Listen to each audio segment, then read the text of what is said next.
Here's more details emerging about Matt Lauer's alleged misconduct at the Today Show after excerpts of Ronan Farrow's new book reveal that Lauer allegedly raped a former colleague. A source tells People Lauer had a habit of flirting with junior NBC staff members long before he was even fired for alleged sexual misconduct in 2017. Farrow's book alleges that Lauer raped Brooke Nevils in his hotel room during the 2014 Sochi Olympics. Nevils reportedly told Farrow she was too drunk to consent and stated multiple times that she did not want to engage in anal sex. In response to Nevils' allegations, Lauer released a penned letter to Variety in which he calls their alleged encounter extramarital but consensual. A former Today Show colleague tells People that Lauer's statement is aggressive and menacing, and that, quote, "That's the Matt I saw, someone who could be vicious, especially when cornered or challenged." They go on to say, that source adding that the former Today Show host was known for engaging in inappropriate relationships with junior staffers and would punish those who rejected his advances, saying, quote, "I wish I could say any of it surprised me, but it doesn't. I guess I'm a little surprised that he still doesn't get it, that he still thinks it was okay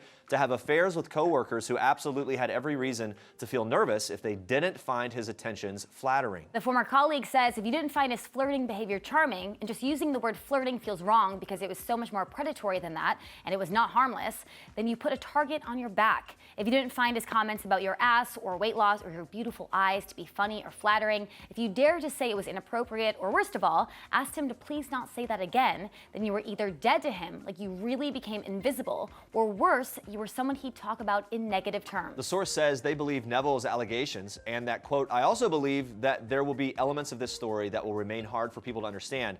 How you can find yourself numbly going along with something that isn't what you want, only for it to take some time to realize how thoroughly you were manipulated and taken advantage of." The source also mentions Addie Collins-Zanone, who in 2017 alleged a month-long affair with Lauer when she was a 24-year-old production assistant at Today. In a statement on Thursday, Zanone accused Lauer of attempted slut-shaming Nevils and condemned his brazen and predatory abuse of power on young, vulnerable women who had no voice. Nevils herself responded to Lauer's letter on Wednesday, calling it a case study in victim shaming, adding, quote, "There's the Matt Lauer that millions of Americans watched on TV every morning for 2 decades, and there's the Matt Lauer who this morning attempted to bully a former colleague into silence. I'm not afraid of him now." That was the quote.